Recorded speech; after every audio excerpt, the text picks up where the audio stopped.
I never thought I'd be left out in the cold by my own daughter. I never imagined the man she married would strip me of my dignity in my lowest moment and that she would let him. But what they didn't know was that life had one last card for me to play, and when I played it, everything changed. Get ready, because what you're about to hear is not just a story, it's a reckoning. Comment below where you're watching from, and don't forget to subscribe to the channel for more stories like this. My name is Margaret. I'm 58 years old, and until not long ago, I believed in something called unconditional love, especially when it came to family. I built my life around my husband and our daughter, Amanda. Every meal I cooked, every holiday I planned, every dollar I saved was for them. When my husband passed from cancer last year, it felt like the floor vanished beneath me. But I told myself I still had Amanda, I still had my daughter. I sold the house my husband and I had built from scratch in Cedar Park, just north of Austin. Too many memories, too many nights waking up expecting to hear his voice calling from the kitchen. Amanda and her husband, Chad, offered me a place to stay for a while, or at least Amanda did. Chad barely looked up from his phone when I moved in. I tried not to make waves. I kept to my small room in the back. I cooked, cleaned, and offered to run errands, trying to be helpful, trying to stay out of the way. But Chad had a way of making me feel unwanted. His eyes always carried this irritation, like I was a splinter under his skin. It started with the small things. He'd roll his eyes if I asked a question. He'd change the TV when I was mid-show. Once, I heard him mutter under his breath, "Freeloader," as he passed by me in the hall. I tried to convince myself I misheard, but deep down I knew I hadn't. Amanda said nothing. I'd look to her for backup, for a word, anything, but she always played it down. "He's stressed," she'd say. "Work's been rough." I swallowed the shame and stayed quiet. That's what mothers do, right? But that night, that one night, it shattered me. We were at the dinner table.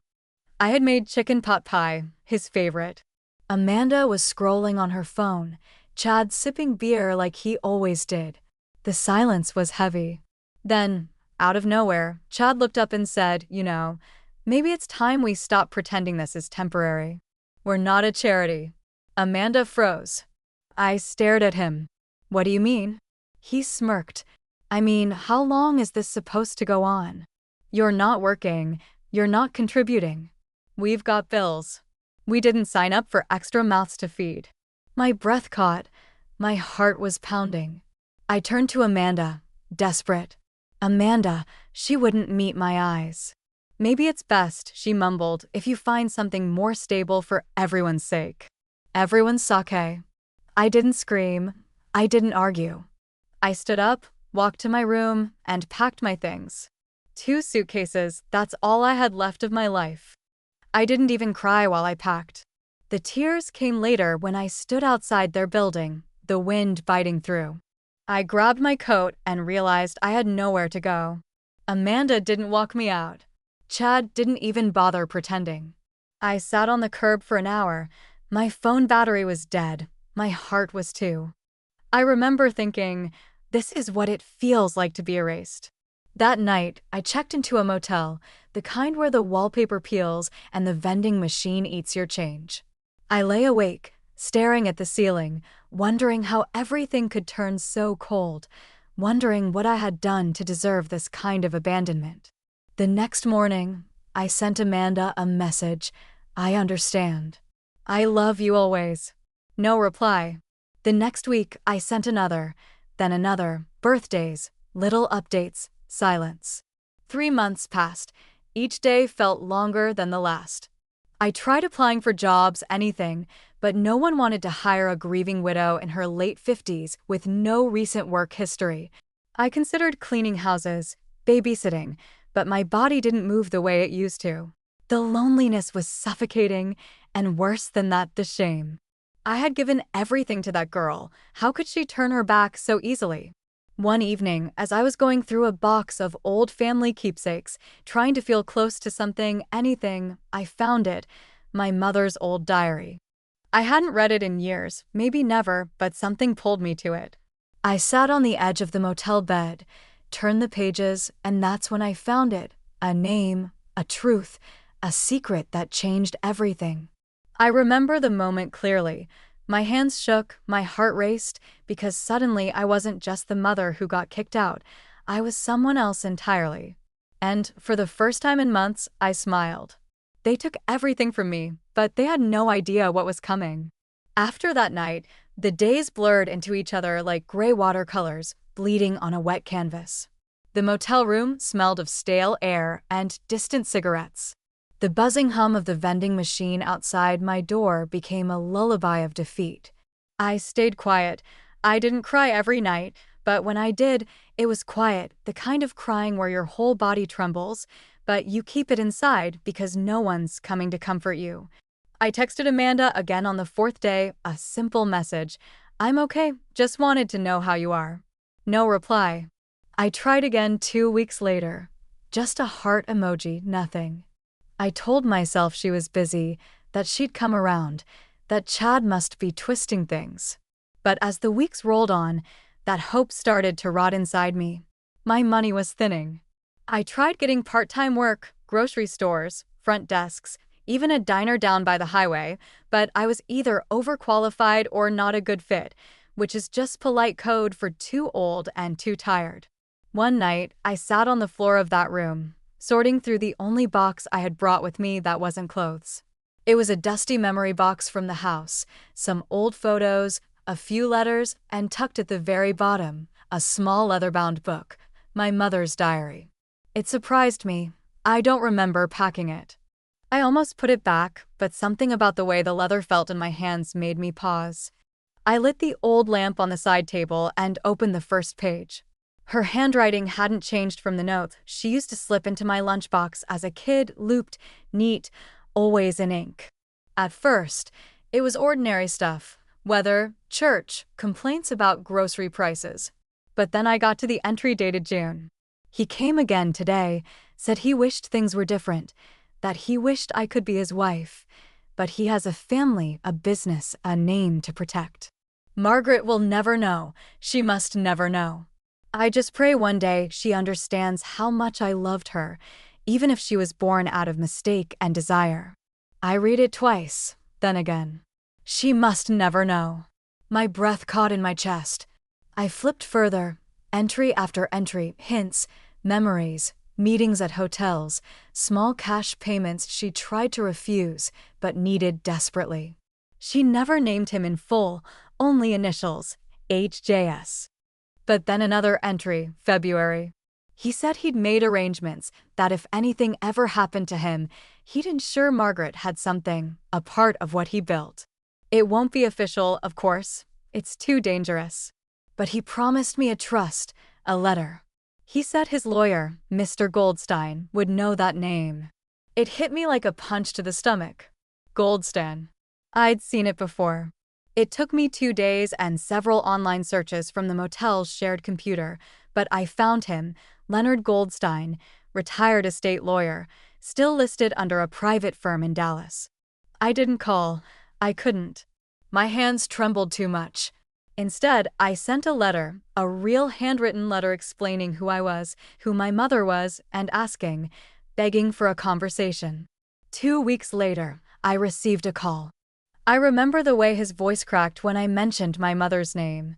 He knew her, not just professionally, but personally. "I always wondered if you'd reach out someday," he said. "There's something you need to see." I took a Greyhound to Dallas the next morning. My suitcase was half-packed, just in case he turned out to be some scam artist. But when I walked into that quiet office filled with old books and even older silence, I knew it was real. He handed me a sealed envelope, yellowed, fragile. It was from Harold James Sterling, the founder of Sterling Energy, one of the biggest oil firms in Central Texas. A man I'd seen in newspaper clippings all my life. A man with a family, a reputation, a legacy. The letter was addressed to my daughter, Margaret Louise. I couldn't read the whole thing in one go. I cried before the second paragraph. He admitted everything. The affair, the regret, the silent love, and then the promise. In the event of my death, I have insured a portion of my personal assets, untraceable through my estate, are to be delivered to you via Mr. Goldstein. You are my blood, and though I was too much a coward to claim you in life, I claim you now in death." Mr. Goldstein slid a folder across the table. Inside, bank accounts, a modest investment portfolio, ownership papers, titles. The total value, a little over $1 million. I stared at the papers, then at him. "This is real," I whispered. He nodded. "It's yours." "Always was." My heart thundered, not because of the money, but because for the first time in my life, I felt chosen, seen. I didn't scream or laugh or break down. I just sat there, quiet as a whisper, letting the truth wash over me like a long-awaited rain. That night in my motel room, I didn't sleep. I stared at the ceiling like I had for months, but this time with a smile creeping onto my face. They thought they discarded me. They thought I was done. But they had no idea I wasn't broken. I was just getting started. I didn't go back to Austin right away. Something inside me had shifted permanently. I wasn't just Margaret, the forgotten mother. I was someone new now, someone who had been lied to her entire life and finally saw the truth. For the first time in months, maybe years, I wasn't drowning in shame. I was breathing in clarity.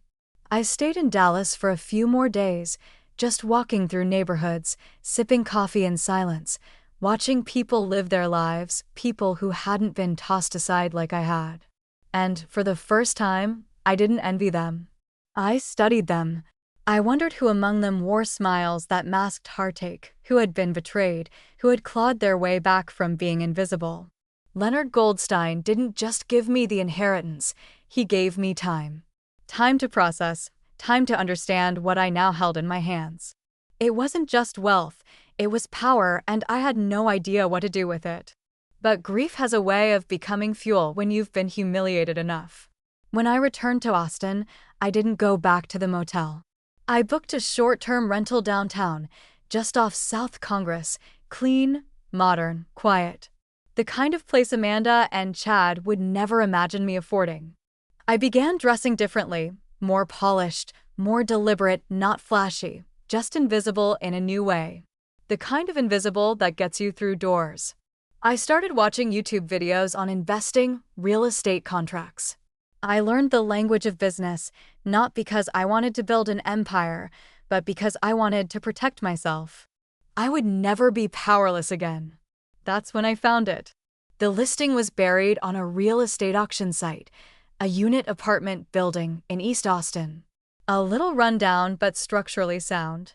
The location, the exact complex where Amanda and Chad lived. I sat there, staring at the screen, heart pounding. It was listed as distressed, with the owner defaulting on property taxes. Auction scheduled in 2 weeks. I didn't hesitate. With Mr. Goldstein's help, I created an LLC, an anonymous shell company. I filed the paperwork, transferred the funds, and placed the bid. I wasn't planning revenge, not exactly, but I was going to take control of the one place they thought they ruled. The auction came and went. I won quietly, legally, entirely under the radar. And just like that, I owned the building where they lived, where they kicked me out with 2 suitcases and a hollow excuse, where they humiliated me in my lowest moment. I remember sitting at my desk, looking at the. Ed whispered aloud, "Let's see how Chad likes paying rent to a mouth he couldn't feed." A month later, the notification letters were sent out to all tenants. Rents would be reassessed, lease terms reviewed, and for Chad and Amanda, the new amount was triple, not double, triple market value plus overdue fees. He must have exploded. I didn't need to see it to know. I could feel the rage from miles away. But it wasn't about money, it was about pride. Chad was a man who needed to feel in control, and I had just pulled the rug out from under him. Silently, Amanda tried to call me 2 days after the notice. It was the first time she reached out since the night I left. I let it go to voicemail. "Mom, I don't know if you heard, but something weird's going on. Our rent just shot up, like, a lot. Chad's losing it. I don't know. Can we talk?" I didn't respond. This wasn't about vengeance. This was about gravity. They needed to feel the weight of their choices. I drove by the building once late at night. Their lights were on. I could see shadows moving behind the curtains, Amanda pacing, Chad yelling, his silhouette unmistakable. I watched them for a minute, then drove away. Part of me felt hollow, part of me felt vindicated, and part of me still hurt like hell. Because even now, knowing what I knew, holding what I held, I would have given anything to be invited back in, not to the apartment, but to my daughter's heart. But I knew that wasn't possible, at least not yet. So I stayed silent and I waited. Because sometimes the loudest justice is the one that doesn't say a word, and I wasn't finished yet. I didn't realize how much I had changed until I saw Amanda at the grocery store 3 weeks after the rent increase. She didn't see me. I was 2 aisles over, hidden behind a rack of discounted cereal. She looked tired. Not just tired, worn down. Her hair was tied back sloppily, the way she used to do when she'd been crying. Her cart was half empty, mostly cheap staples, rice, eggs, a few off-brand cans. I should have walked away, but I didn't. I followed her through the store at a distance, heart pounding like I was doing something wrong. She paused in front of a small box of mac and cheese, then looked down at her phone, a text from Chad, maybe? Her shoulders sank. She put the box back. That moment broke me, not because I spied on her, but because I remembered the little girl who used to run to me crying when she scraped her knee, the one who asked me every night to check for monsters under her bed. And now she was living with one. I drove home that day and sat on the couch in silence for hours. I stared out the window, thinking about how life had twisted us into strangers. But I reminded myself this wasn't punishment. This was consequence, and consequence was long overdue. I had plans now, not just for the building, but a quiet, slow chess match. Every move calculated, every step thoughtful.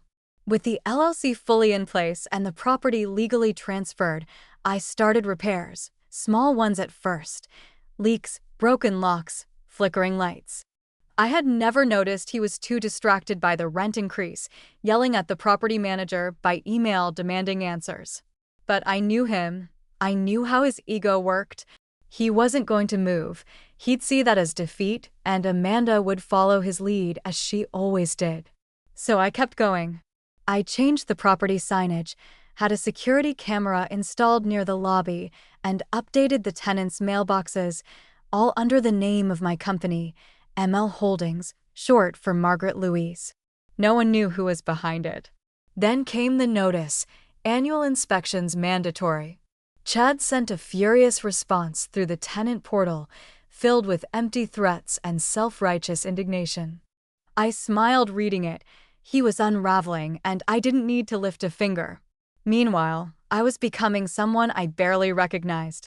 I wore my hair differently now, sharper clothes. I walked with purpose. I started joining small business meetups under a pseudonym, learning the ropes of real estate and building connections. No one asked about my past. They only saw a quiet, composed woman with sharp eyes and cash on hand.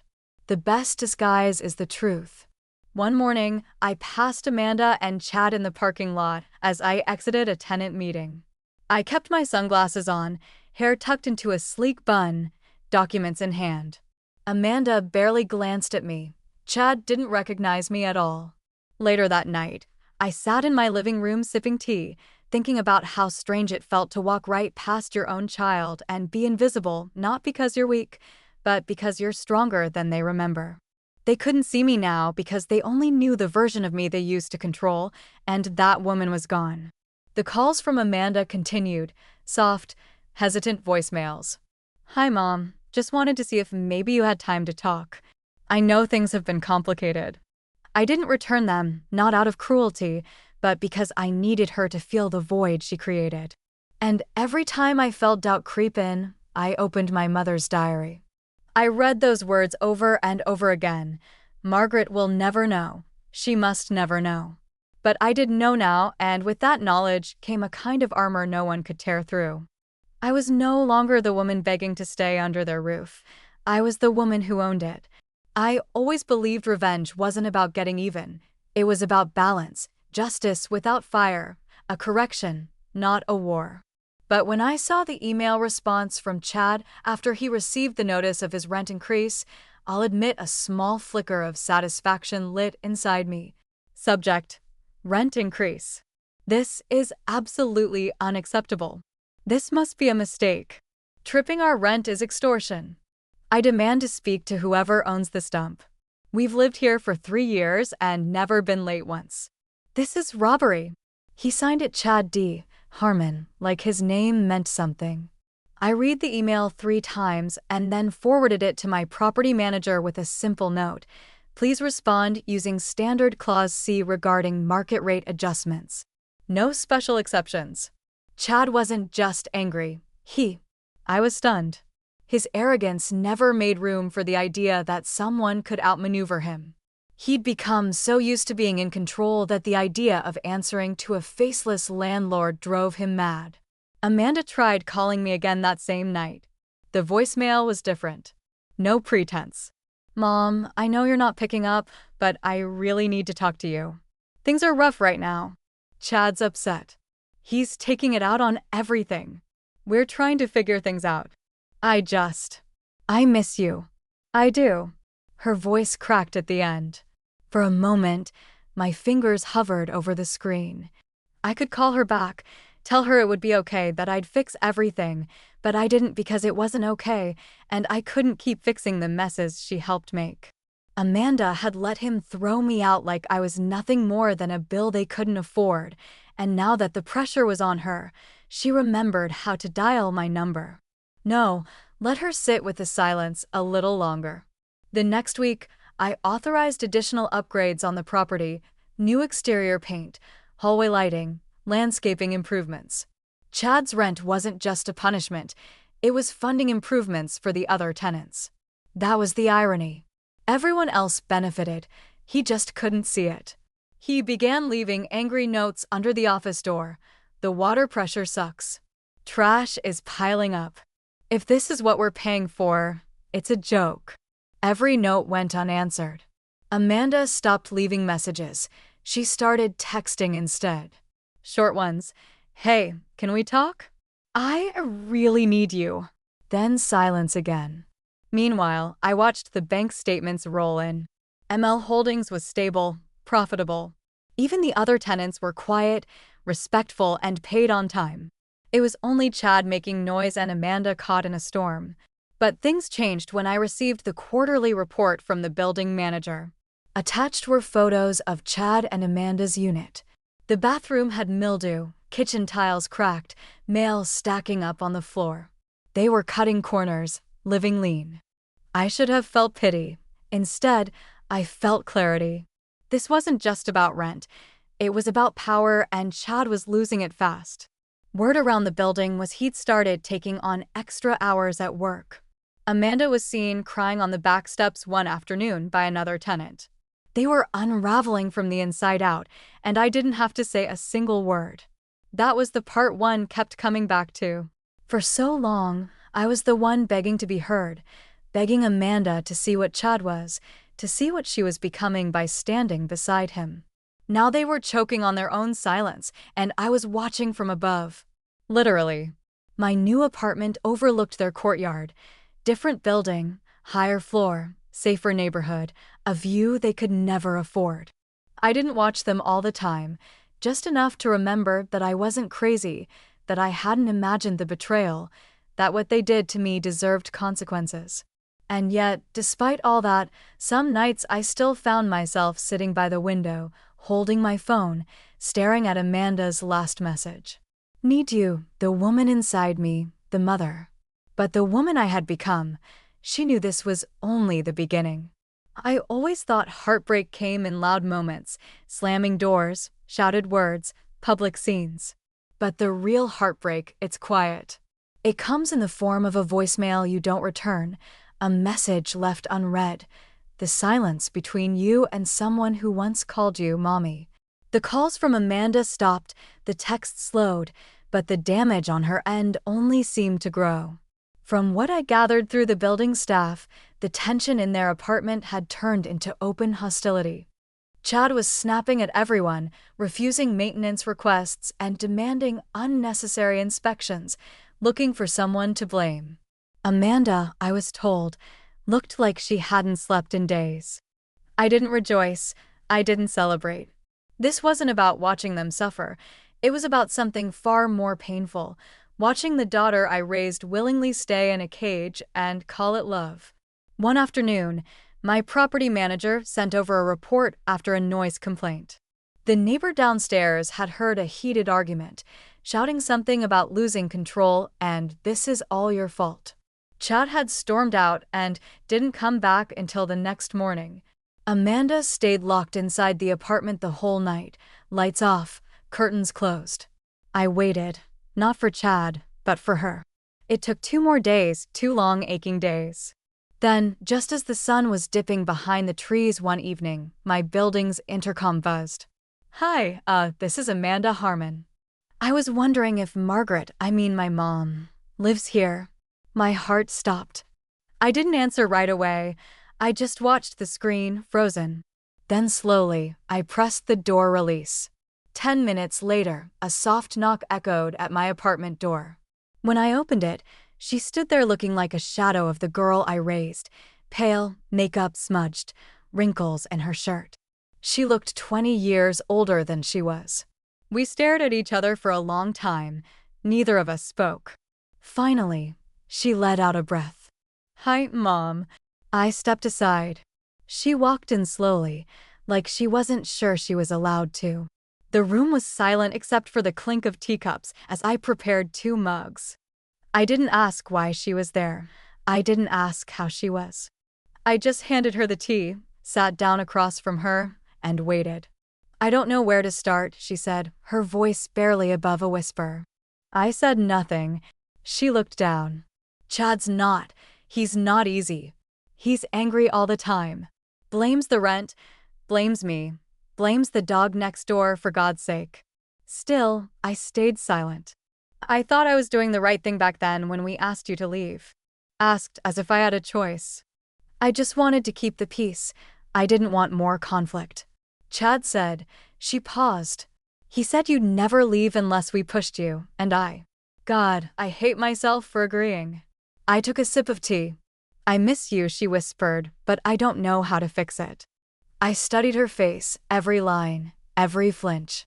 She was looking for forgiveness, but afraid to ask for it, so I gave her the only thing I could: silence. Because sometimes silence is safer than the truth. We sat like that for nearly an hour. She didn't ask for money. She didn't ask for help. She just wanted to be near me, and I let her. When she finally stood to leave, she reached for my hand. "I'm sorry," she said, "for everything." I didn't say it back. I just held her hand a little longer than she expected. She pulled away first, and then, with tears welling up in her eyes, she walked out the door. I didn't cry, but the second the door clicked shut, I sank into my chair, holding the warmth of her teacup in my palms like a lifeline. She had come, she had looked me in the eye, and now I knew the cracks were finally starting to show. The thing about power, real power, is that you never have to raise your voice to use it.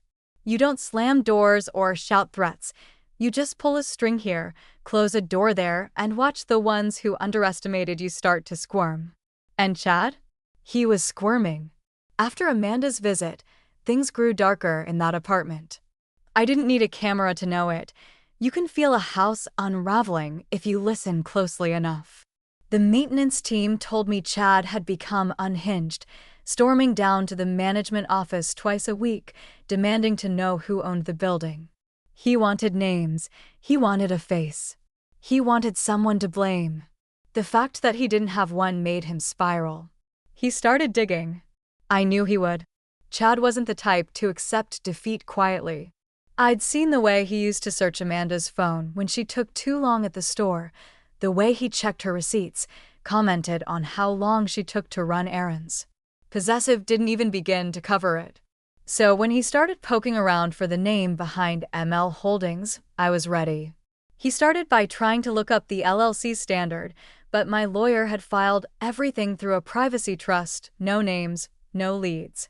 Then came the phishing emails to my property manager, pretending to be a tenant, asking who owns the building. Sloppy, desperate. He even called the title office, pretending to be a lawyer representing another property. The clerk flagged it and reported it straight to us. And when those routes failed, he turned inward. Amanda, I don't know what happened exactly, but one of the neighbors called the management office and asked if someone could check on the Harmons. She said she heard glass breaking, raised voices, the kind of anger that doesn't just come from bills, it comes from fear.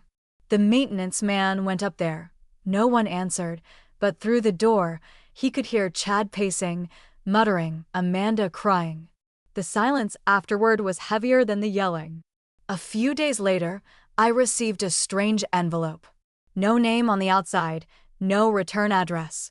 Inside, a note, I know what you're doing. You think you're clever, but you don't scare me. I'll find out who you are, and when I do, you'll regret it.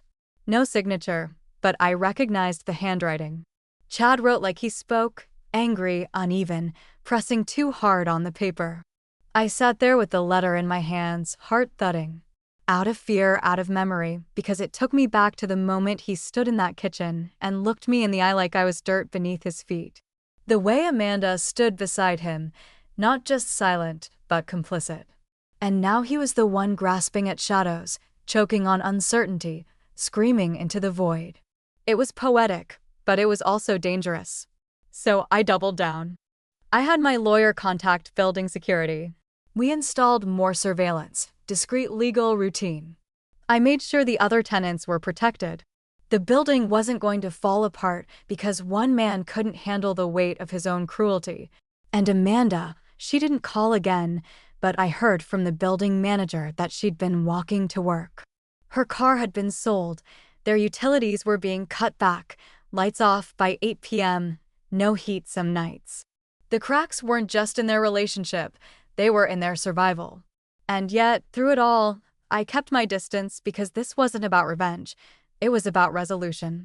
Letting Chad's world shrink until he realized how small he really was, and letting Amanda decide, would she stay in the cage or find the key I'd placed right in front of her? I knew she wasn't ready yet, but the walls were closing in, and secrets have a way of leaking through cracks. I didn't expect the knock on my door that night. It had been quiet for days, no emails from management, no voicemails from Amanda, no more anonymous threats, just silence, the kind that feels like a storm crouched in the distance, waiting. But when the knock came, soft and slow, something in my chest tightened. I opened the door. Amanda stood there, soaked from the rain, a grocery bag clutched to her chest like it was the only thing keeping her upright. Her eyes were red, and her mouth opened, but nothing came out. She looked like she had run out of words days ago. I stepped aside. She walked in slowly, dripping water on the hardwood floor. I handed her a towel and we moved without speaking. I warmed the kettle and poured 2 mugs of chamomile tea. She sat on the edge of the couch like she didn't want to stay long, like she didn't deserve to. And maybe she didn't. She stared into her cup, eyes hollow. He's not who I thought he was, she said finally. I stayed quiet. I mean, I knew, part of me always knew, but I told myself it was stress, that he just needed support, that if I was patient, he'd come around. Still, I said nothing. She looked up, her voice trembling. He thinks someone's targeting us. He's obsessed. He's been going through my phone, my emails. Last week, he followed me to work, said he was making sure I wasn't involved. A shiver ran through her, and not from the cold. He asked if I was hiding something. If you were hiding something? That caught my breath. She didn't wait for an answer. I told him I hadn't spoken to you in weeks, that I didn't even know where you were. She paused, but that was a lie. I met her eyes for the first time. I found your building listed in a security notice, same management company. I figured it out. It wasn't hard. It wasn't Amanda. She was smart, always had been, but smart doesn't always mean brave.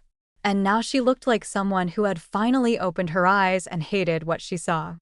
I didn't speak. Not yet. I miss you, she whispered, but I don't even know how to be around you anymore. My hand tightened around the mug. You left, she said, voice cracking. And I let you. I let him push you out. Finally, I spoke. No, Amanda, you didn't let him. You stood with him. That stopped her cold. She blinked, her lips parted slightly like she wanted to deny it, to defend herself, but there was nothing left to defend. I stood up, walked to the window, and stared out into the night. I begged for your voice that night. I said just one word, just one, and you stayed silent. Behind me, I heard her exhale a quiet, broken sound. I didn't think it would get this bad, she said. I thought I could manage him. You can't manage a man like that, I said softly. You survive him, or you leave him. She didn't respond. She didn't have to. We sat in silence for a long time, two women who shared blood but not trust. Not yet. Maybe never. When she finally stood to leave, she set the mug down carefully, her eyes rimmed with unshed tears. I don't expect forgiveness, she said. I just needed to remember what it felt like to be safe. I walked her to the door. She paused, then turned back suddenly and wrapped her arms around me. I didn't return the hug at first, then I did, but gently, cautiously, like someone trying to hold a memory without letting it slip through their fingers. When she pulled back, she didn't say goodbye, she just looked at me one last time and left. As the door closed behind her, I felt something shift deep in my chest. Not forgiveness, not yet, but the faintest flicker of something that might one day grow into it if she let it. The invitation went out on a Tuesday morning, quietly, professionally, without fanfare. Attendance was mandatory for a meeting to discuss upcoming building renovations scheduled in the common room the following week. Questions were welcome. I knew Chad would be there. I knew he wouldn't be able to resist. He wanted a name, a face, someone to point a finger at. He had no idea he'd be walking right into the hands of the woman he discarded like a broken appliance. The day of the meeting, I arrived early. I wore a charcoal gray blazer and dark jeans, simple, elegant, unrecognizable. My hair, now in soft waves, brushed my shoulders. I looked nothing like the woman who once begged for a sliver of dignity at Amanda's kitchen table. The common room filled slowly. Tenants trickled in, some curious, others annoyed, most indifferent. And then came Chad. He stormed in with the swagger of a man expecting confrontation, Amanda trailing behind him like a shadow. He didn't look around, didn't notice me. He only saw the property manager at the front and went straight to him. Where is she? He demanded. I want to speak to the person in charge today. The manager remained calm. All questions will be addressed during the presentation. Chad scoffed. Amanda looked down at her shoes. I sat near the back, silent. The presentation began. Routine announcements, upgrades, timelines, the new security system, the updated landscaping, the improved insulation. Practical changes, smart decisions, all funded in part by the very rent Chad had so bitterly protested. Then the manager paused. We'd like to thank ML Holdings for their commitment to revitalizing the property and prioritizing tenant comfort. The owner is here today should anyone have questions. I stood up. The room turned. I walked slowly toward the front, calm, steady, every step a quiet drumbeat in my chest. Chad's face twisted in confusion, then disbelief. Amanda's mouth parted in shock. I turned to the room. Good evening, I said. My name is Margaret. I'm the owner of this building. You could hear a pin drop. Chad stood up so fast his chair scraped the floor. You? This is a joke. What kind of game is this?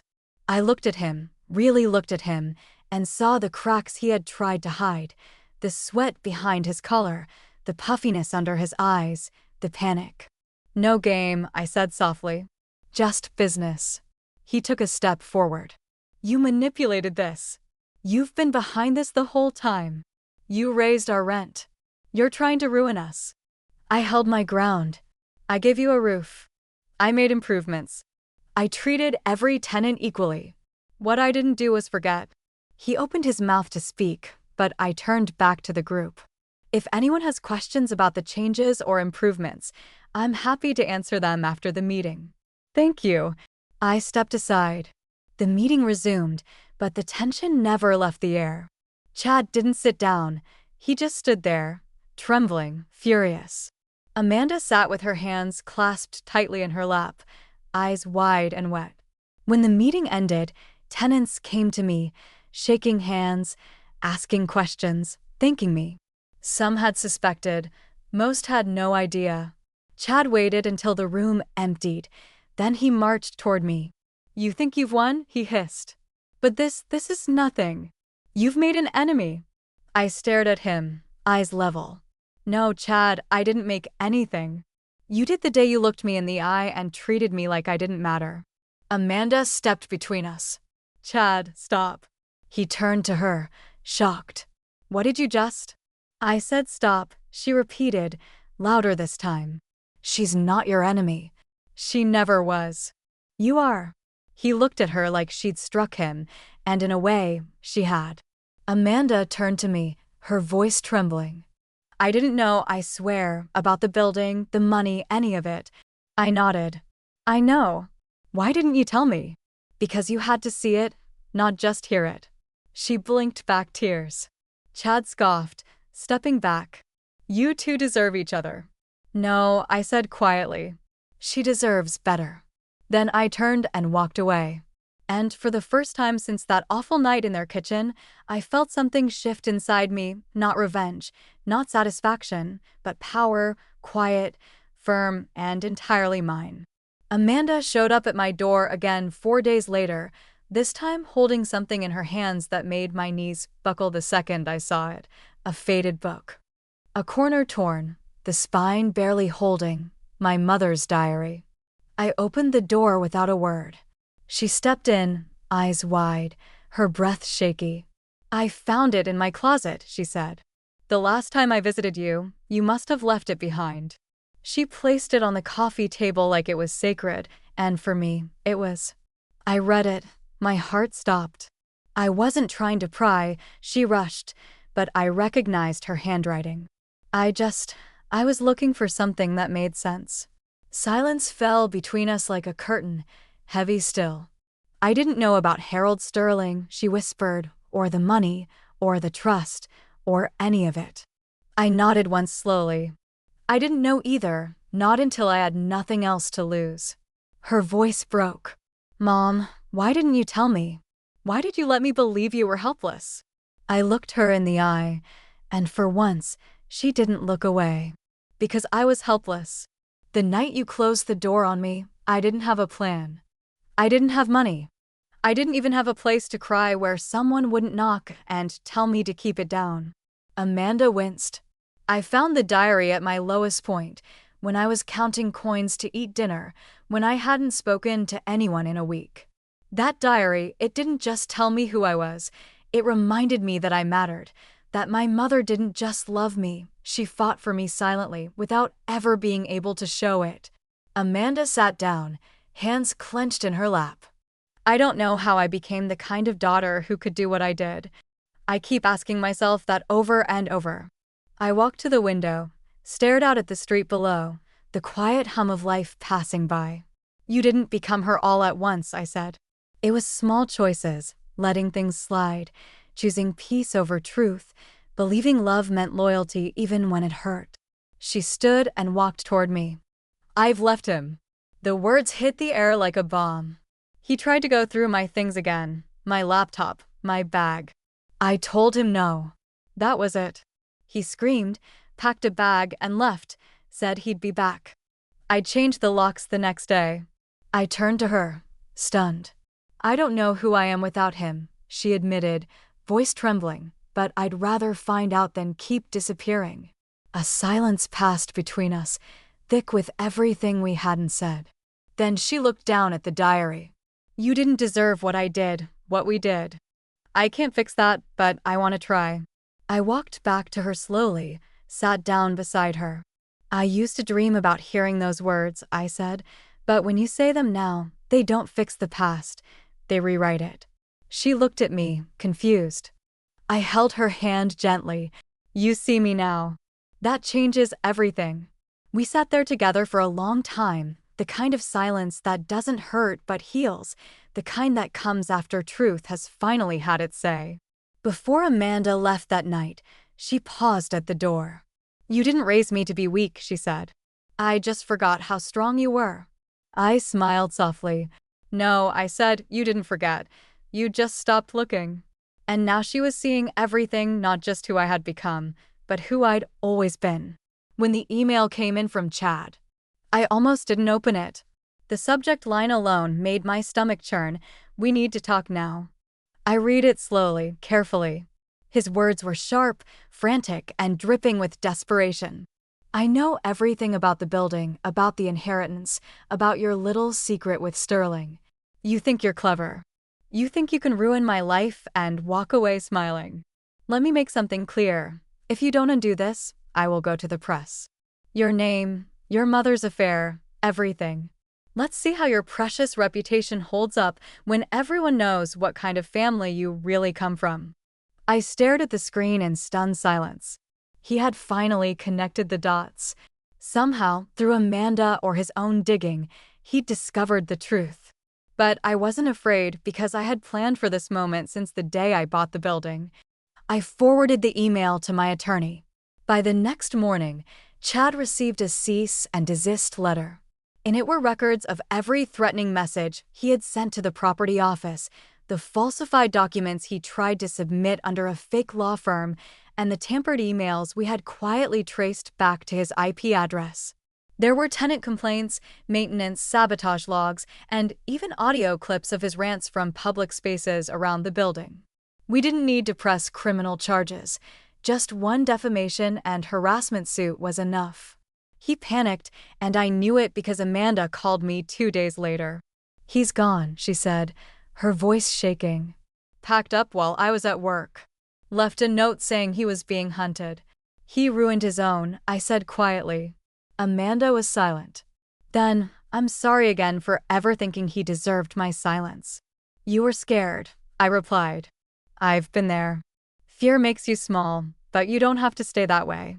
It wasn't long before Chad tried to retaliate, posting vague rants on social media implying corruption and betrayal. He never named names. He couldn't afford to. Not after the second letter from my attorney threatened legal action for every word he published. He went quiet after that, publicly at least. Privately, I knew he'd never forget the day he realized the woman he kicked out with 2 suitcases and a tired face now owned the roof over his head, the lease under his name, and the keys to every locked door he once slammed in mine. Amanda, on the other hand, was transforming. She moved out of the unit within a month, found a small studio near her job, started therapy, and joined a community art class. She even painted something for me, an abstract of a phoenix in dark reds and golds. I hung it above my fireplace. We talked more often now, not every day, but when we did, it was real and honest. No more pretending. The last piece of the puzzle came in an envelope, another letter. This one from Mr. Goldstein. Congratulations, Margaret. The building has officially been transferred.